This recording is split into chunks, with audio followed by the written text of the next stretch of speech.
Ávila y Berrocal. Para que vayan participando en los orales, hay alumnos que no participan, ¿ah? Bien, chicos.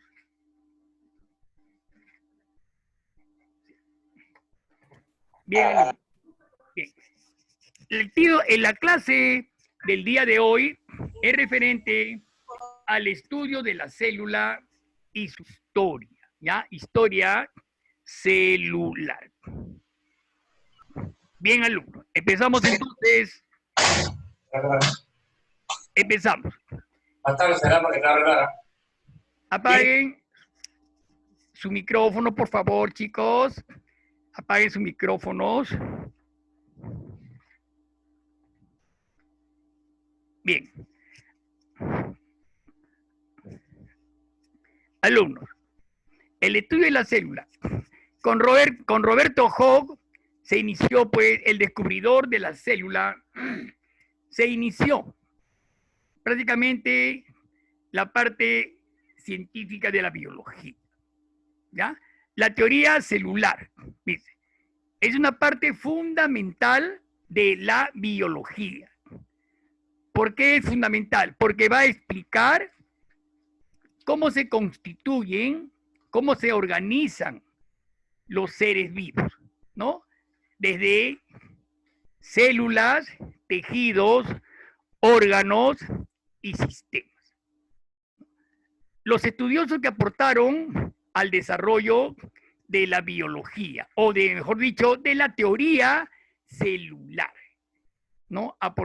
Fueron Robert Hooke, ¿no?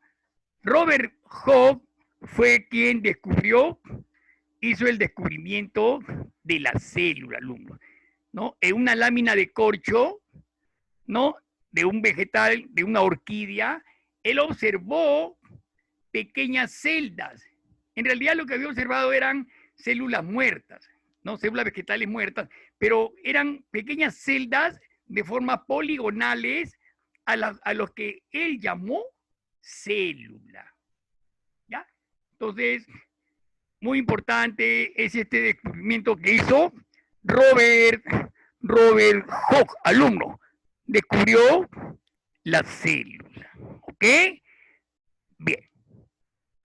Otro de los que aportaron fue Antoine van Leeuwenhoek.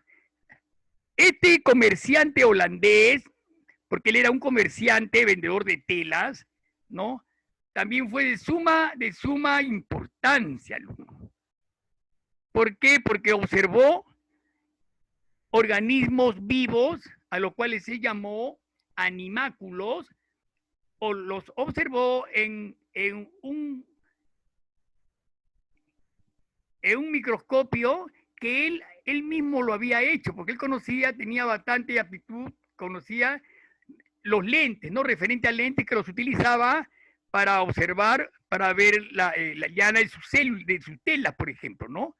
Entonces, él observó en un microscopio hecho por él mismo, observó, pues, en una gota de agua, gran cantidad de estos animalitos, a los cuales él llamó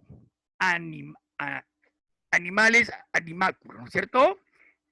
Bien. Otro representante, vemos ahí a Theodor Schwann. No, en realidad él se llamó Theodor Ambrose Schwann. Fue un fisiólogo, ¿no? Un fisiólogo anatomista. Es considerado uno de los fundadores de la teoría celular, alumnos. Uno de los fundadores de la teoría celular. Además, él hizo estudios también sobre la fermentación y las fibras nerviosas, ¿no? En las fibras nerviosas, él descubrió, alumnos, una lámina, una vaina que protege a las fibras nerviosas, o sea, a las neuronas, llamada la vaina de Schwann, por ejemplo, ¿no? Él contribuyó notablemente a la histología. Ya, no olvidemos Schwann, Schleiden y Schwann, justamente estos dos estudiosos fueron los verdaderos apoyadores, los que asentaron la teoría celular. ¿Ya? Schwann.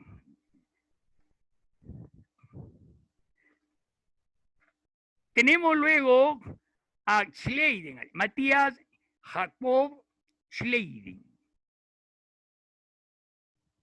Este estudioso dijo, donde hay una célula, tiene que haber existido una célula anterior, de la misma forma que un animal se forma de otro animal, ¿no? Este biólogo también aportó tremendamente a la teoría celular, mucho cuidado, ¿no? Es uno de los fundadores, repito, de la teoría celular.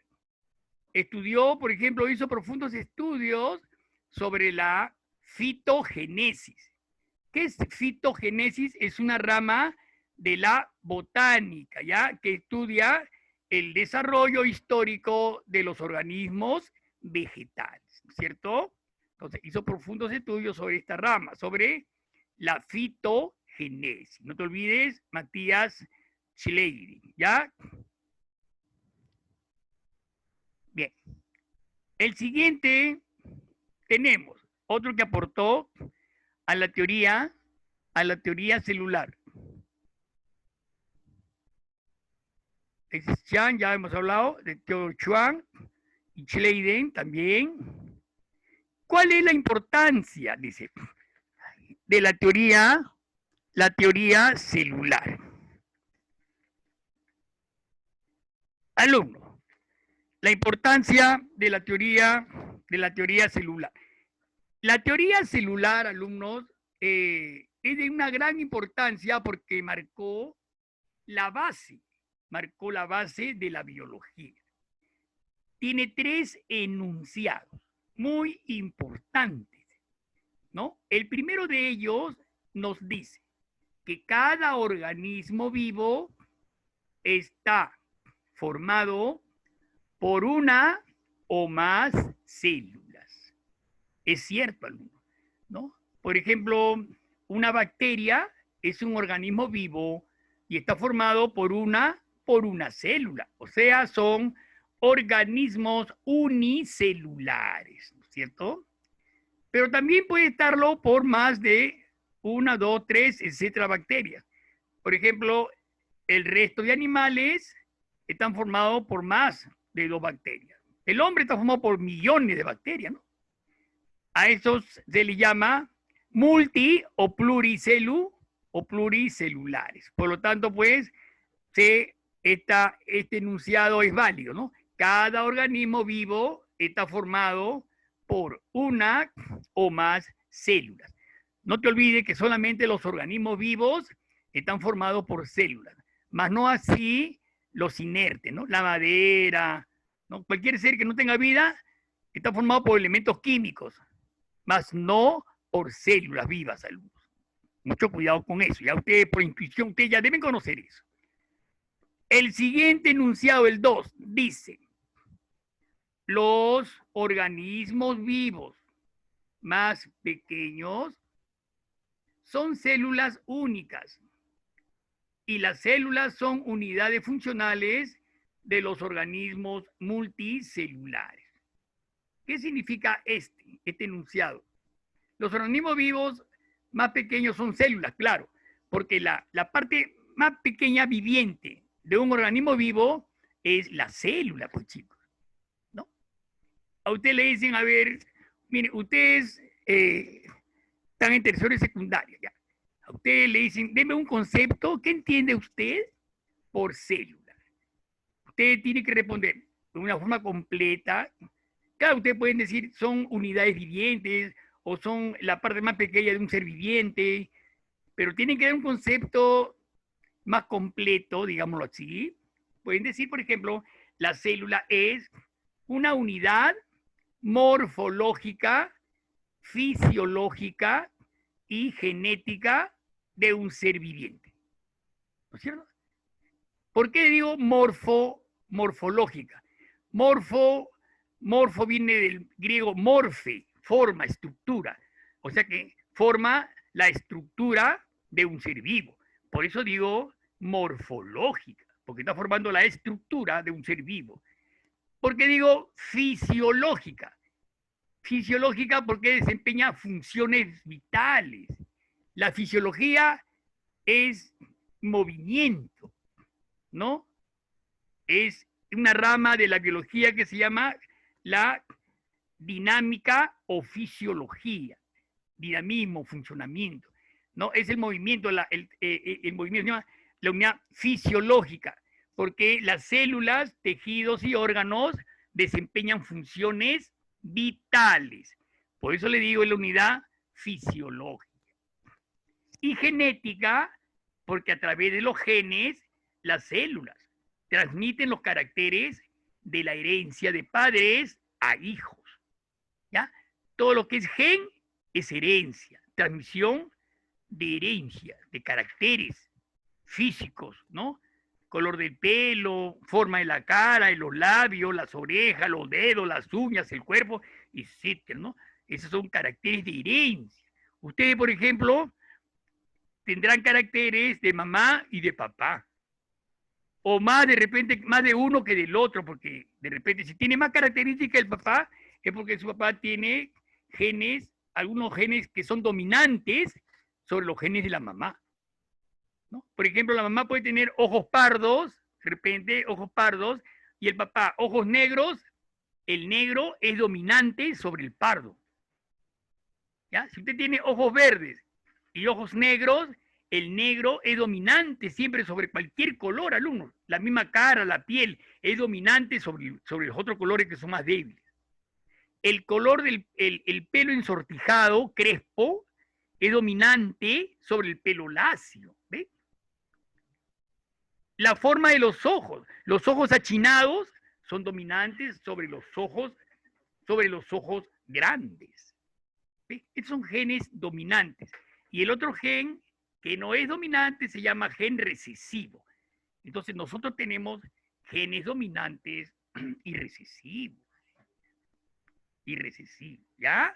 Tiene que tener entonces genética, viene de gen. Pues yo digo, la célula es la unidad morfológica, fisiológica y genética de todo ser vivo. Así tienen que responder, chicos. Es un concepto bien complejo, bien completo, ¿ya? Bien, chicos. Y por último, el tercer enunciado que nos dice, todas las células provienen de células preexistentes. Esa es una gran verdad. Toda célula proviene de una célula preexistente. ¿Cuáles fueron las primeras células que poblaron la Tierra, por ejemplo?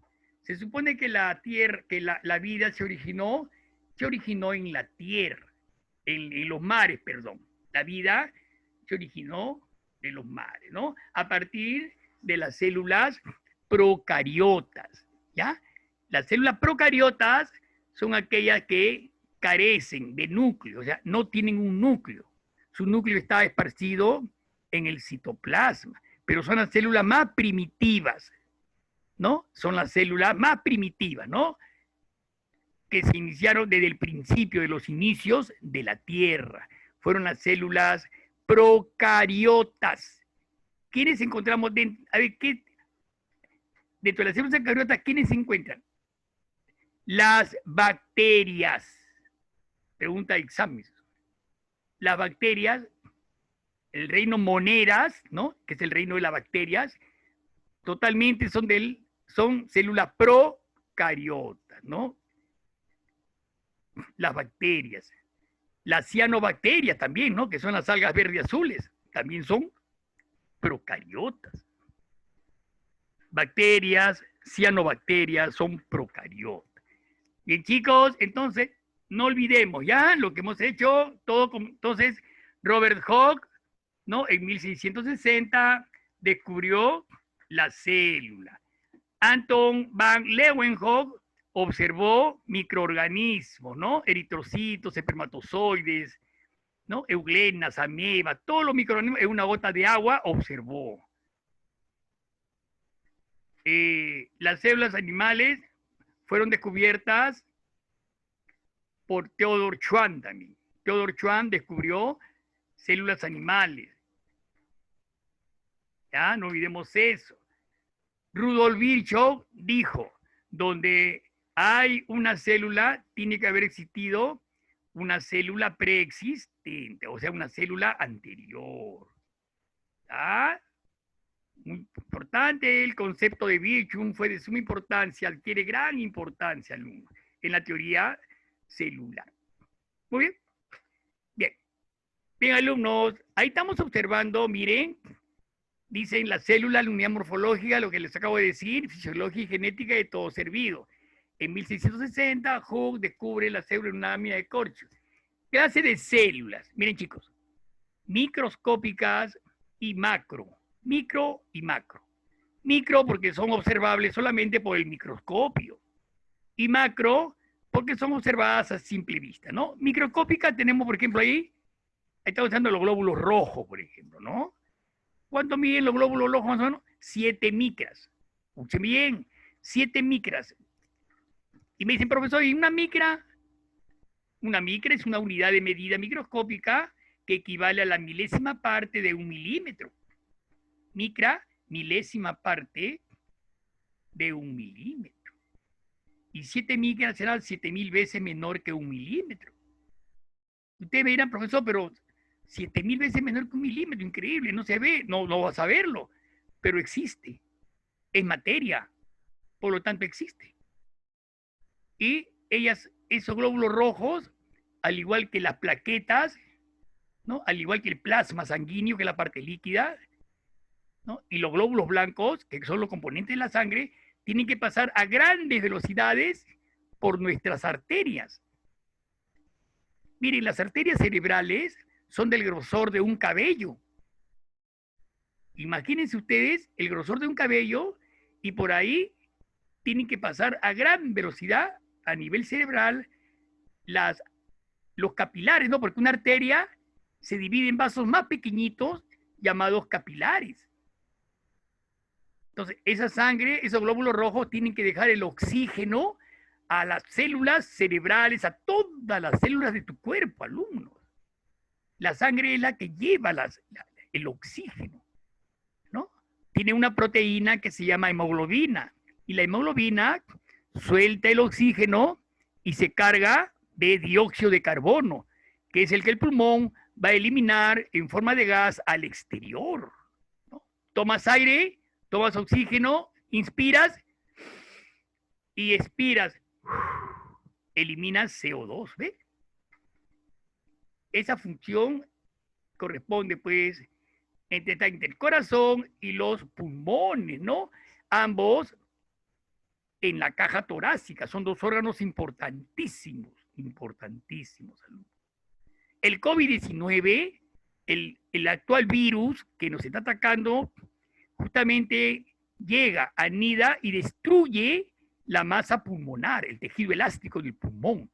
Al destruirlo, cada vez es menos la capacidad de captación de oxígeno, porque los alvéolos pulmonares, que es donde tiene que llegar el oxígeno, se van destruyendo. Al destruirse, ya no puedes captar oxígeno. Tus pulmones se van deteriorando hasta que viene la muerte por la falta de oxígeno. ¿Mm? Muy importante que ustedes conozcan, que ustedes sepan estas cosas. Ustedes están en tercero y secundaria, ¿ya? Tienen que saber lo que es un alveolo pulmonar, cómo se realiza una hematosis pulmonar, el intercambio de oxígeno y dióxido de carbono, ¿no? Cómo se realiza a nivel pulmonar, pasa al corazón, aurícula izquierda, ventrículo izquierdo y la arteria aorta lanza la sangre oxigenada a la circulación general. Eso ustedes tienen que conocerlo, ¿ya? Pues, alumnos. Tienen que conocerlo, ¿ya? Siguiente, miren, ahí tienen unas células, un tejido. Un tejido es un grupo de células que están ustedes ahí observando. Es un tejido, esos son glóbulos rojos, ya les dije, ¿no? 7.7 micras más o menos. Ahí viene un grupo de células epidérmicas, ¿no? Células, ahí están los espermatozoides, como ustedes verán, son espermas que también Leeuwenhoek los observó por su microscopio. ¿Ah? Estos son células, son células espermáticas del varón, del hombre, que participan, como ustedes saben, en la reproducción, ¿no? Ahí tenemos un óvulo que mide unos 150 micras algunos. Es una de las células más grandes que tenemos en el organismo. ¿Ve? Son células microscópicas, ¿no? Observables solamente por el microscopio, ¿ya? Bien, chicos. Bien. Ahora,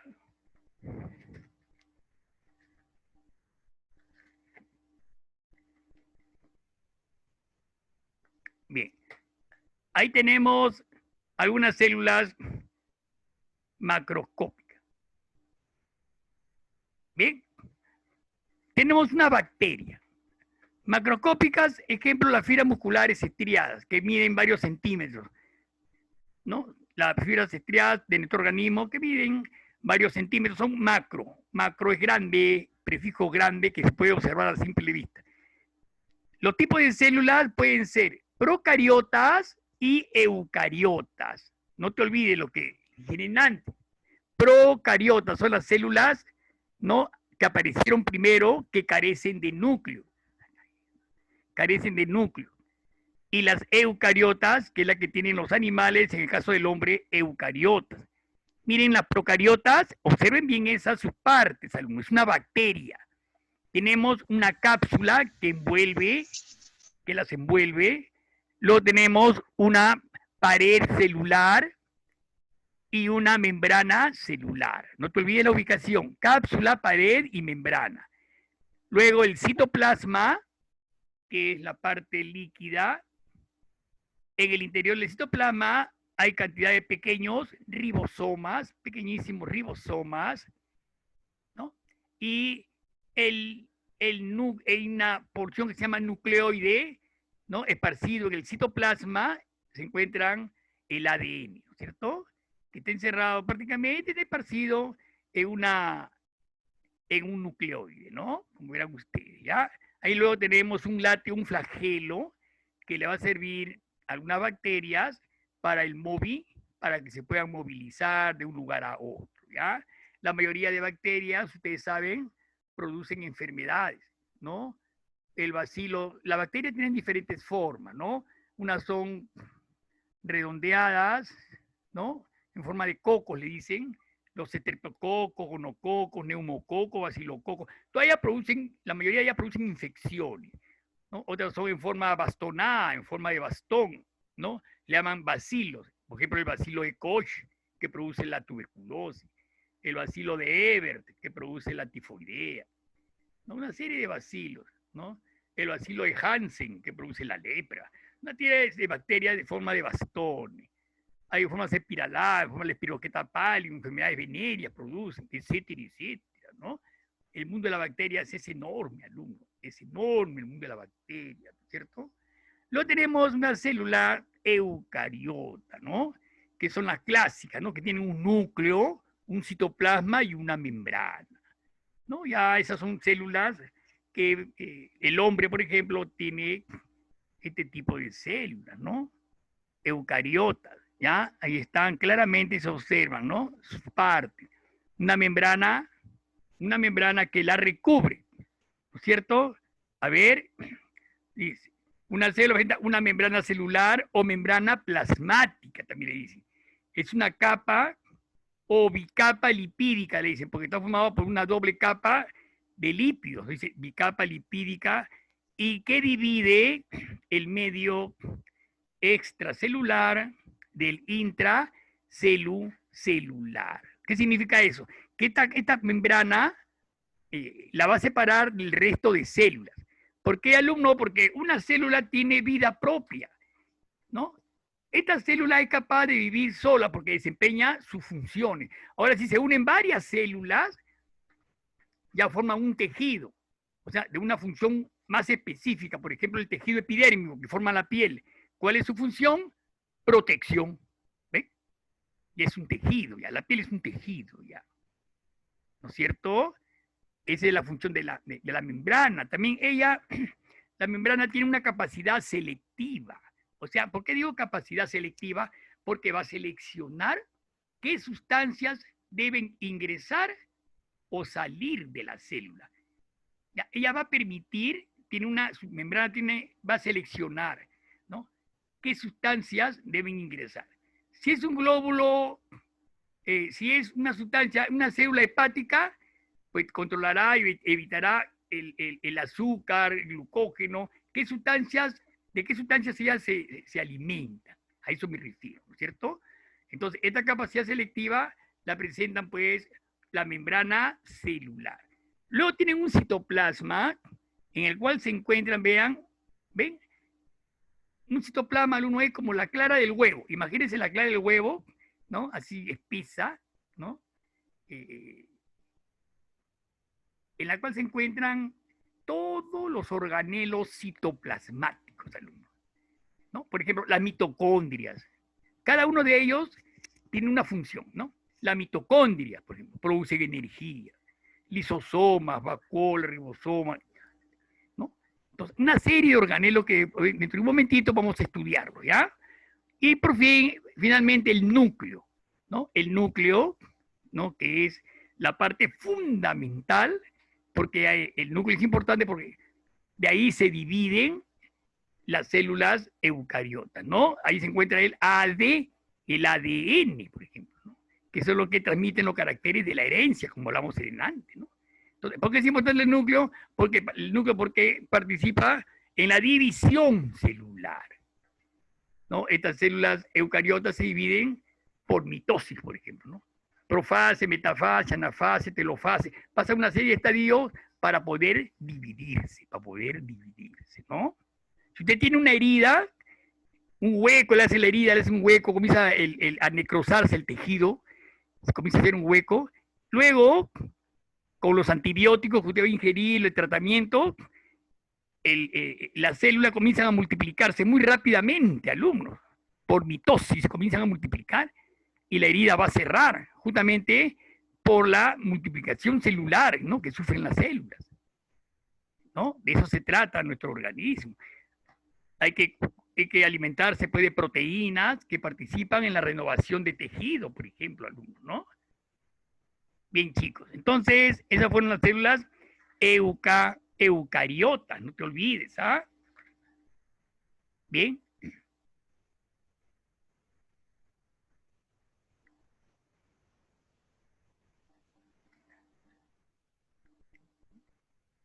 Bien, chicos. Hasta ahí creo que todo está claro, ¿no? ¿Alguna duda que tengan? ¿Alguna duda por ahí? Bien. A ver, un par de preguntas. A ver, una pregunta antes, porque ya van a terminar, ya vamos a entrar a nuestro break de 10 minutos. A ver, el alumno. A ver, voy a mencionar un alumno.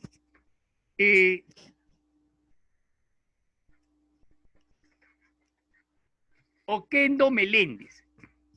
A ver, Oquendo Meléndez.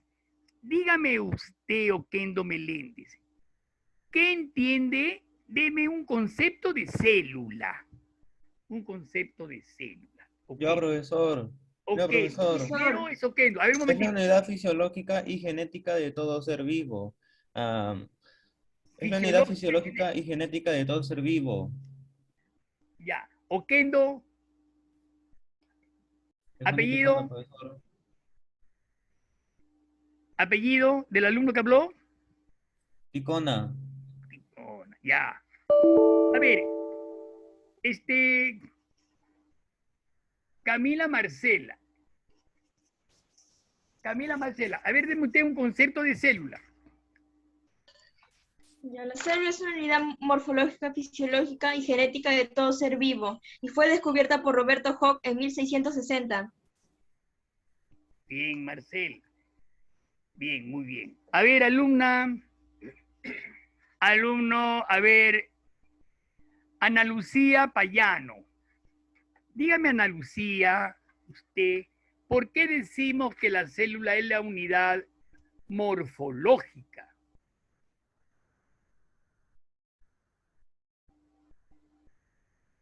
¿Quién recuerda? Ávila. Porque es la forma y estructura de todo ser Forma. vivo. Ya.